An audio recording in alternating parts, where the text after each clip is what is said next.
Spoken thought, spirit talker. Today's subject, the madness of man. And every man has his own madness. And every woman knows it. It's that pillow talk. The things that he hates. The things that he don't like. The things that bothers him. That is his madness.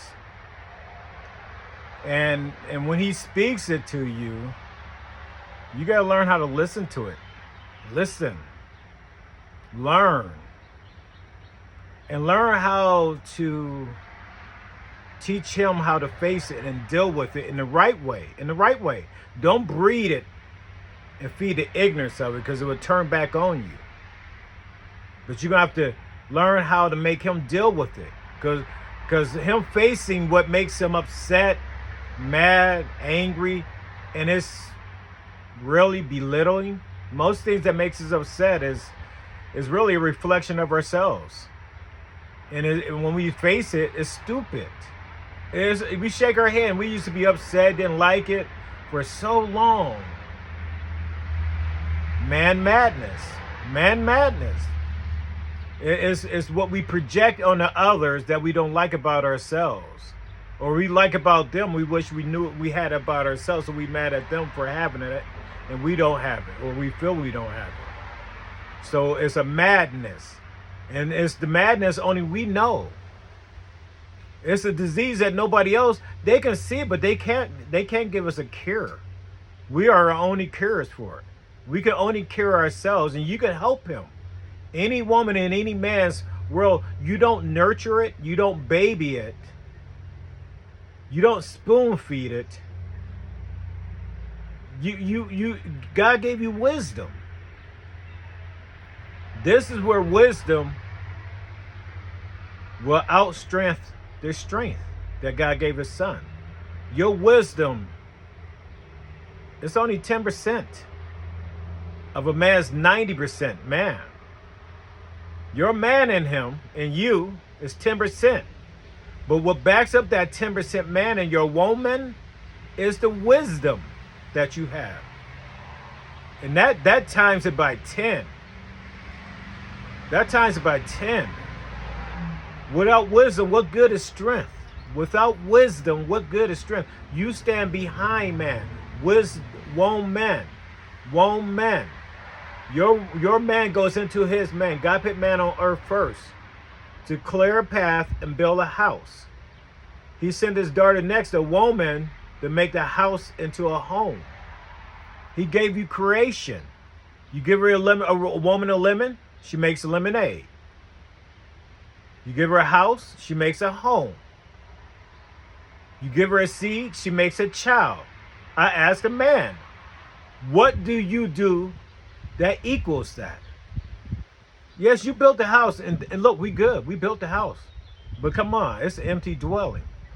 Her presence makes it feel like a home. She makes everything better.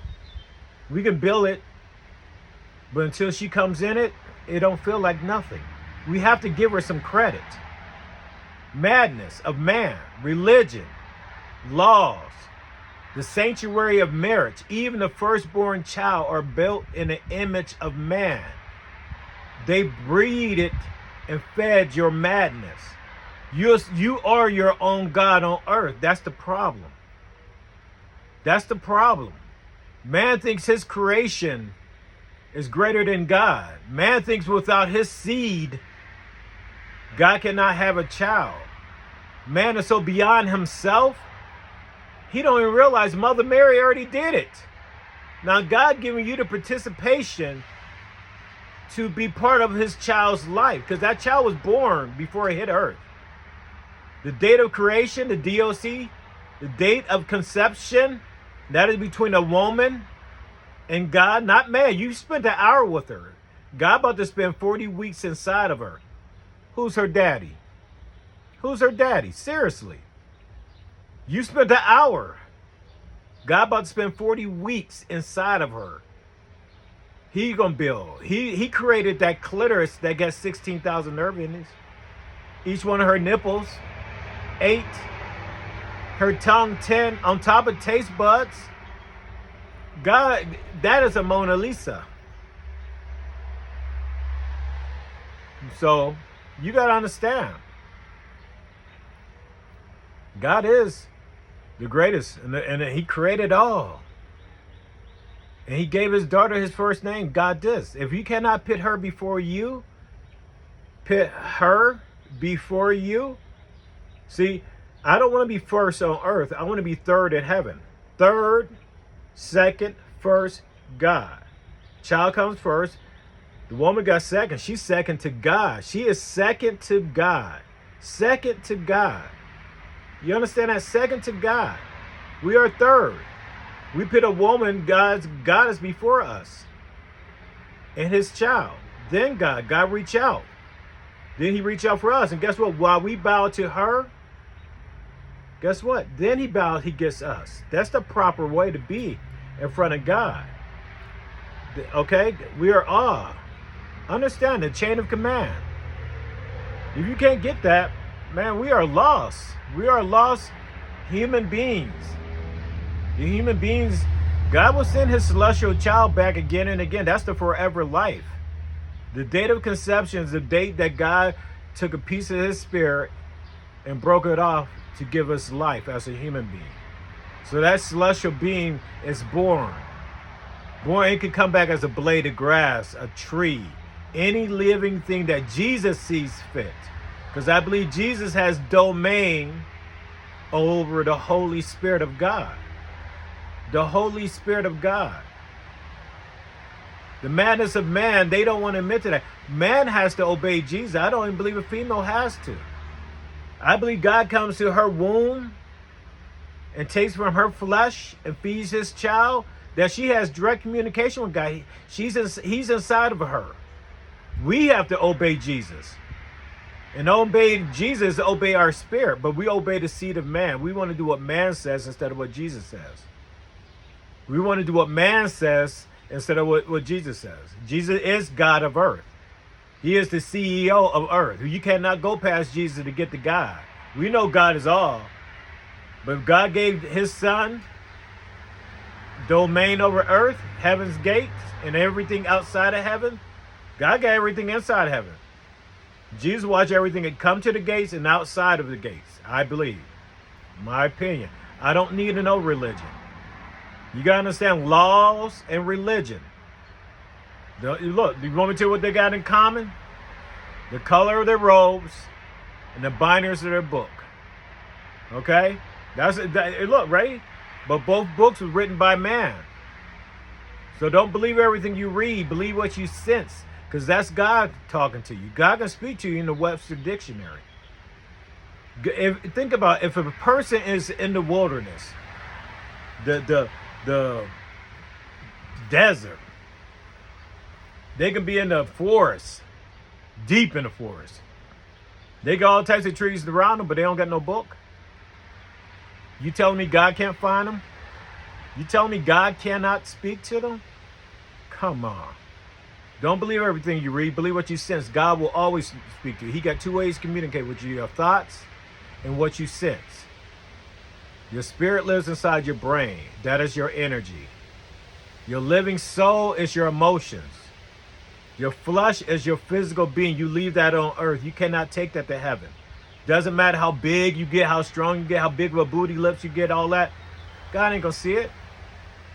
Okay, and the ones that you look, when you stand in front of God, I know he got two he got a male child and a female child. We are built in the image of God.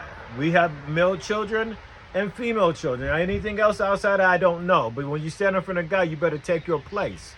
And really, you stand in front of Jesus. And Jesus knows you knows. Jesus knows your thoughts. He knows everything about the spirit within you. A whisper from God comes in the form of a thought. Thinking about your thoughts is having a conversation with Jesus and God. What comes of that conversation is called wisdom. When you learn to speak the wisdom that you receive from God, you speak the living word of God. You do not find the living word in a book, a dead tree. How can you find the living word that was written by another man many years ago? And it was tainted because how they believed. They built everything in the image of man, how they wanted to construct man to see things. And that's the lie. God will tell you what's a lie. I'm not saying you cannot find God in religion. I'm just saying don't believe everything about religion. Okay, there's over 10,000 types of religion in the world. I believe in what God tells me. My lesson in my life has been the trials that God taught me. The trials that Jesus gave me and the lessons I learned from him been the things that God has spoken to me and Jesus has spoken to me in it. That's what it's been. As long as I pay attention to that, they'll tell me what I need to know. I had 6 fathers and I had 5 moms. Okay? Do you understand? I know what each man as a father, what makes a better father, a man or a gentleman.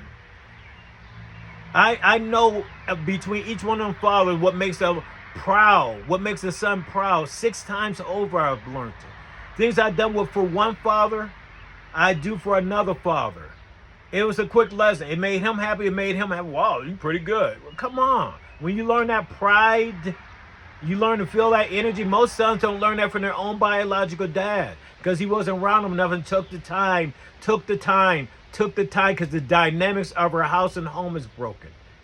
A father do not know what he raised in his son, and he hasn't even told him what the greatest thing he can be because he has to be honest with his son. The madness of man.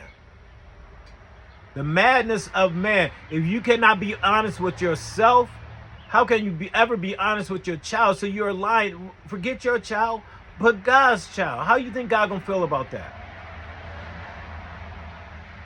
How you think God gonna feel about that? You want to argue the contents of a man.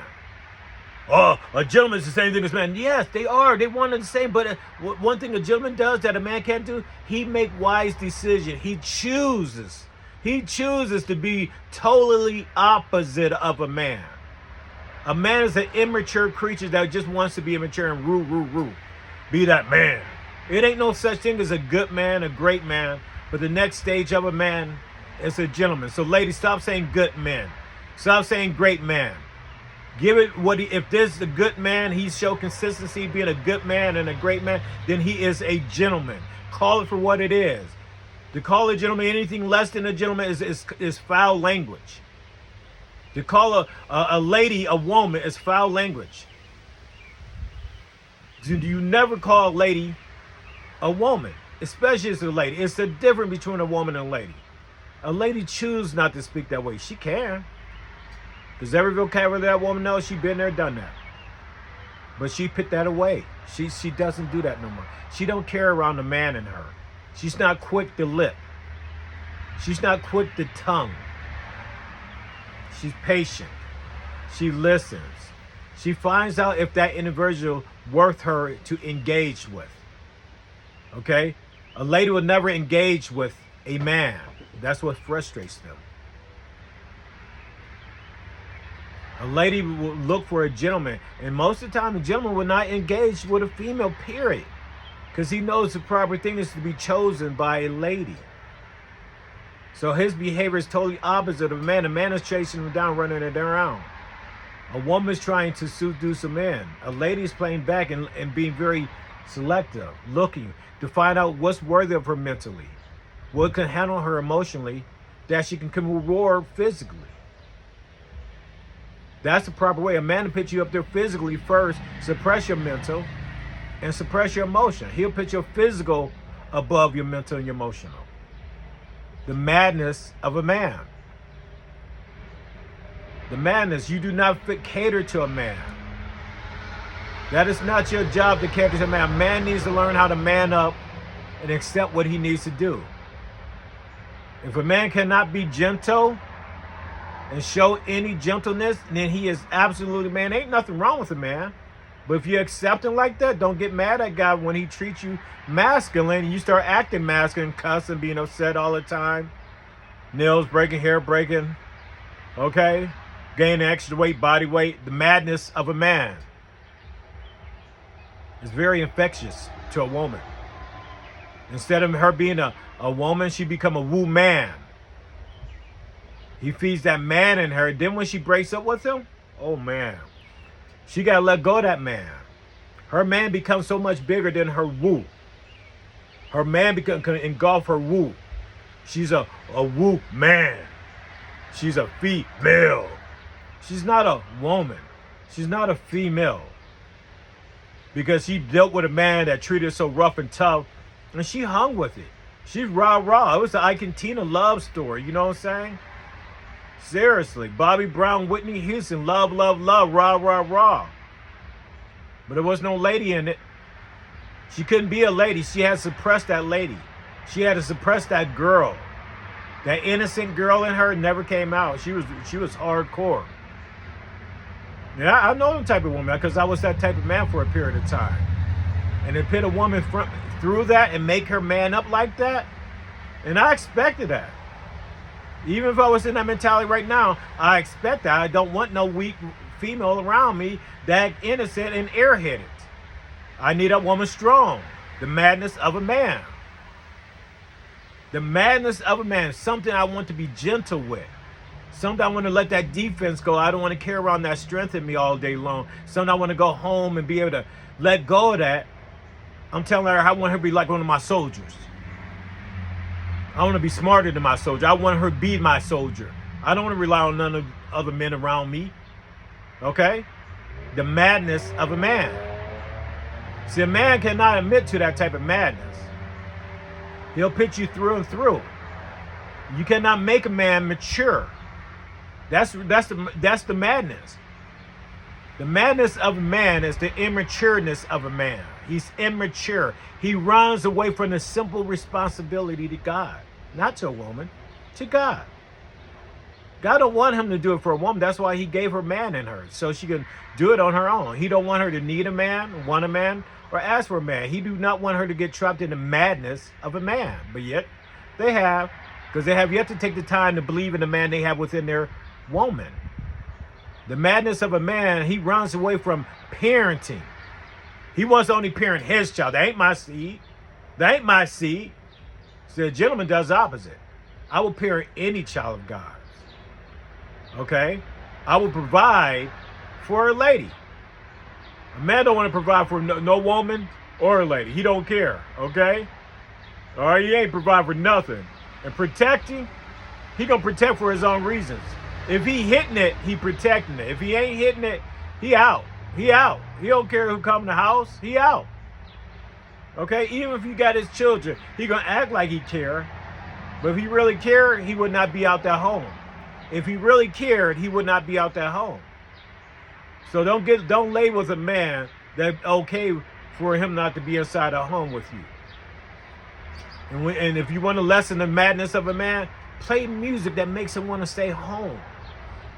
It's music you play outside the house, and it's music you play inside the home. The dynamics of a home. The dynamics of a mother and a father. Which one makes a better father? A man or a gentleman? How do you want that man, that male to meet your father? Like a man or a gentleman? You got to know the difference between a man and a gentleman. How do you want him to meet your mother? Like a man or a gentleman? And vice versa for a lady. When it comes to me introducing a female to my father, I don't want her to be a Friday night woman. I want her to be that Sunday night lady. That Sunday lady. My mom, I don't want her to be a woman around my mother. I want her to be a lady. And I definitely don't want no woman in my home. I want a lady to come in my home. Understand that? The dynamics. We got to understand that dynamics. What do a father raise and a daughter? He raised the greatest thing that child can be. A lady. A mother raises a woman. She's tough with her daughter. It's okay. And they beat themselves up over that. And a mother, she raised a gentleman and her son. Dad raises a man outside the house. It's their apprenticeship, but we cannot admit to that out loud to them. They are confused. The madness of a man. And it's the madness of a woman. You just as much he's stuck in his man stage, you are stuck in your woman stage. That is the madness. Neither one of y'all can choose, and it's fair. If he don't choose to be a gentleman, you'll never get up the man up in you. You'll never give up the man in you. The kryptonite to a woman is when a man chooses to be a gentleman. And when you see that, it will make you melt in his hands. You will give your man to him so quickly. And that's it. That's it. The madness of a man. Have a blessed day.